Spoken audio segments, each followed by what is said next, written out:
Good morning, everyone, and welcome back to MODUS Sports. And here we are for another preview, day 4 of the Icons of Darts Live League. We've swapped them around this time. Mace is on the evening session, and Paul joins us for the afternoon session. Paul, looking forward to your first afternoon session? Yeah, I'm looking forward to having a look at some players that I don't know a lot about, if I'm honest.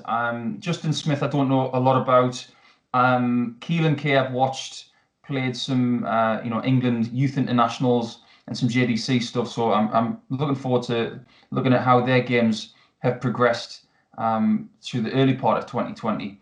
They've got a little bit of experience within the league through the course of the first 3 days. So it'll be interesting to see how they go into Thursday. But I think Jared Cole for me has been very impressive, as has Richie White so far.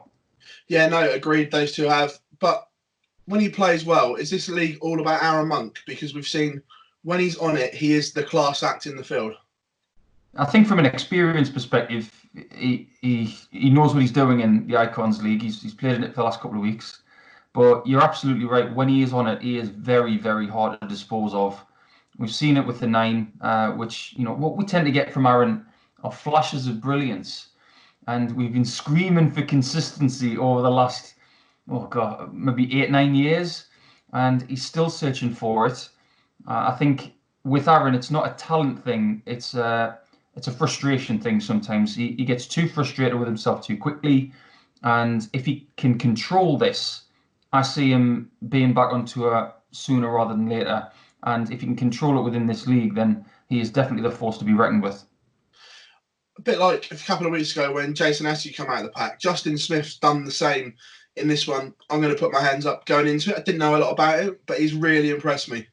Yeah, I think there are a lot of players who are similar to Justin and to Jason Askew, who we know of, but we don't know what kind of game they bring until we watch them in something like this. And I had the privilege of playing against Jason Askew, and he was hard to beat, man. And he's just unflappable. He's a bit like his dad. When he was making semi-finals at the World Championships, just same sort of mentality. Get on with it.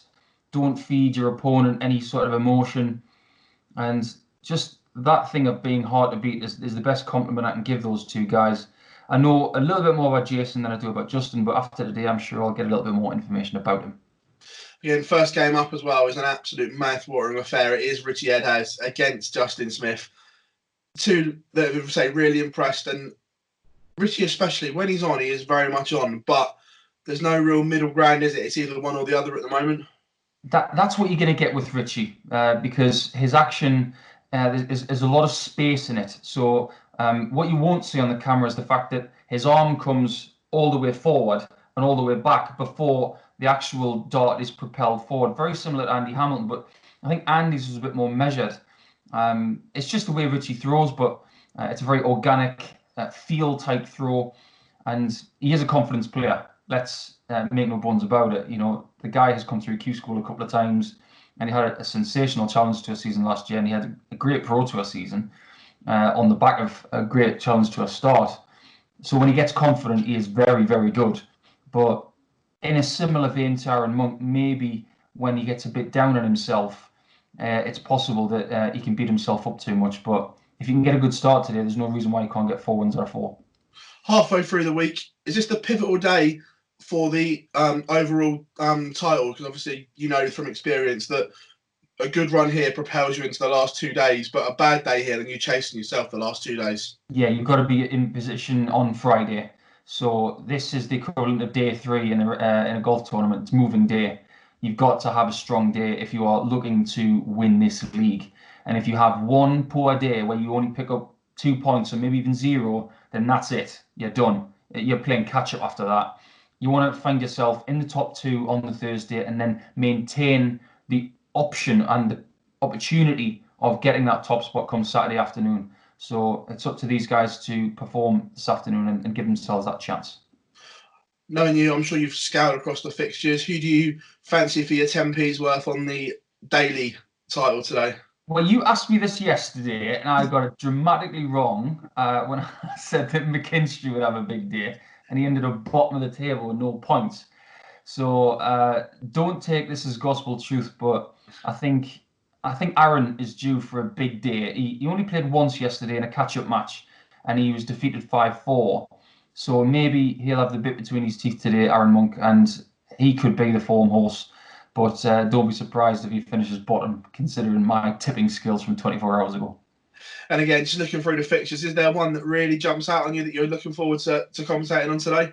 Well, it is the first one because I haven't watched Justin Smith play yet, and I always like watching Richie White play.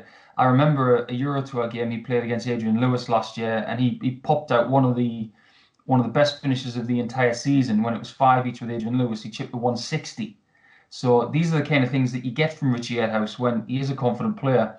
So I'll be interested to see how those guys who are near the top of the league, how they're starting today. I mean, they both got 6 points yesterday, so I think the start for them is key.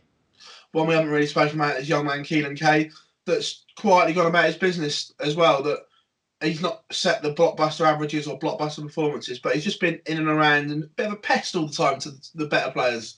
There's nothing wrong with being a pest in darts because you are going to annoy some of the other guys when you are like that. I mean, he's from the same sort of crop as Jared Cole, and I'm a huge fan of Jared. I'm not just saying that because he's a friend of mine. I've sat with him for the last couple of years on tour.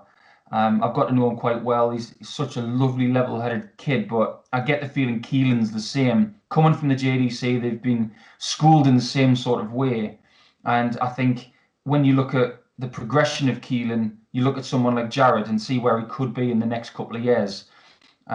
Playing internationals and playing a lot of tournaments for his age is only going to do him some good, and playing in this is definitely going to help him when normal darts returns in arenas and leisure centres. So, I'm really looking forward to watching Keelan play. I think his progression should not be put under pressure. I think we should give him time, and by the time he's in his early 20s to mid-20s, then that's when we can start saying, well, what should you be doing right now?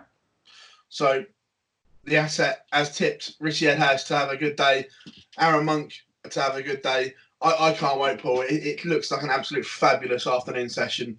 All live from 11 o'clock on dartshop.tv, and Paul will be calling you through all the action, everyone.